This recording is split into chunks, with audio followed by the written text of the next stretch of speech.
Everyone talks about US involvement in Venezuela as if it suddenly appeared, but this didn't start today. For years, the United States has imposed sanctions, supported opposition movements, and applied diplomatic pressure on Venezuela. These actions are often framed as responses to concerns about democracy, economic collapse, or regional security. To understand why Venezuela, we need to go back.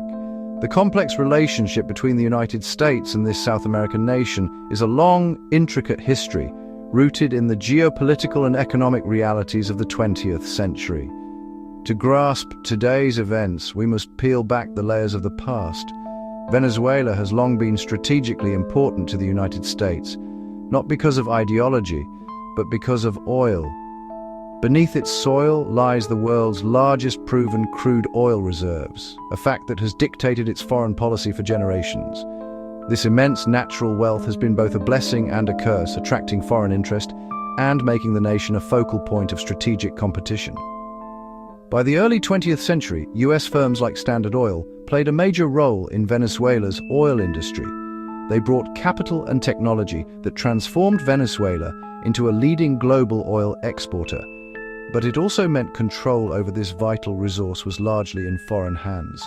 For decades, Venezuela was a major oil supplier to the United States, creating a close but unequal relationship.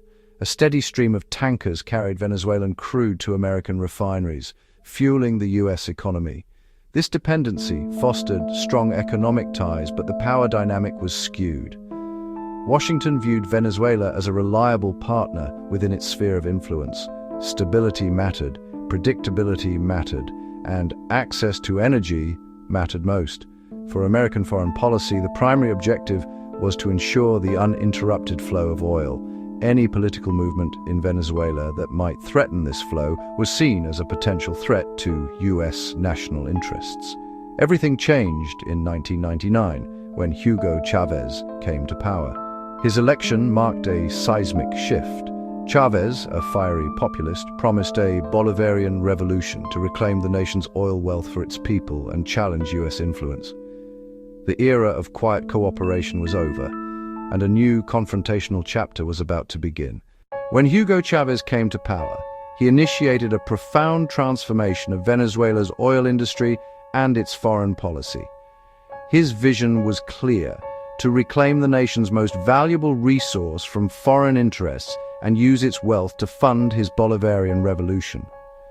Chavez pushed for state control over oil, reduced US influence, and closer ties with rivals of the United States. This wasn't just a shift in policy, it was a direct challenge to the established order that had governed the hemisphere for decades. He nationalized assets, rewrote contracts, and forged alliances with countries like Cuba, Iran, and Russia, creating a new axis of influence that deliberately excluded Washington. From Washington's perspective, Venezuela was no longer just an energy partner. The reliable flow of crude oil, once a cornerstone of the relationship, was now overshadowed by a growing ideological and strategic divergence. It was becoming a geopolitical challenge, a potential foothold for American adversaries right in its own backyard. Tensions escalated, especially after the failed coup attempt in 2002, which permanently damaged trust between the two countries. Chavez accused the US of backing the coup, a charge Washington denied, but the suspicion became an unshakable reality in Caracas.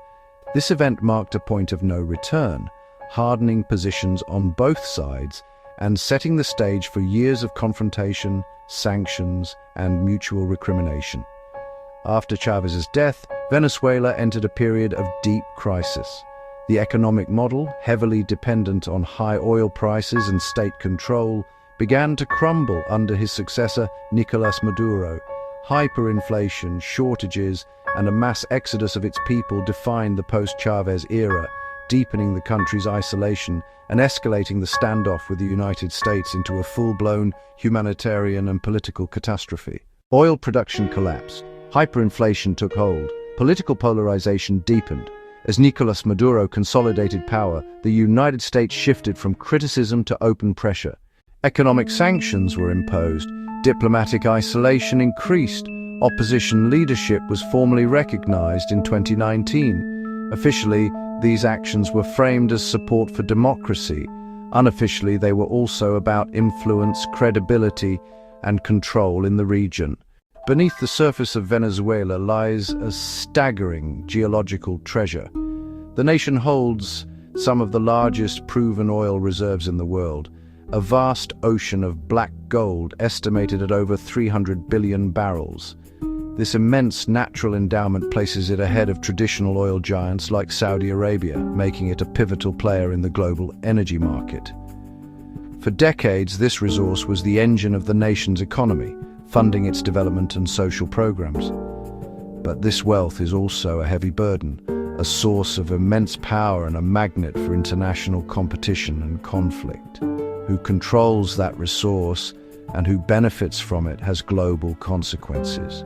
The flow of Venezuelan oil can influence energy prices from Houston to Beijing, affecting economies and households thousands of miles away. The question of its stewardship is not merely a domestic affair. It is a matter of international security and economic stability. Every political shift in Caracas sends ripples across the world's energy markets and into the halls of power in global capitals. For over a century, Latin America has long been considered strategically important to the United States. Under the Monroe Doctrine and its subsequent interpretations, the US has viewed the Western Hemisphere as its primary sphere of influence, a backyard where external interference is not to be tolerated. This strategic outlook is driven by geographic proximity, deep economic ties, and shared security concerns. Consequently, allowing hostile governments or rival powers to gain influence there is widely viewed as a long-term strategic risk. Washington policymakers fear that a foothold for adversaries in the region could threaten critical trade routes, destabilize neighboring countries, and ultimately challenge US hegemony in its own hemisphere.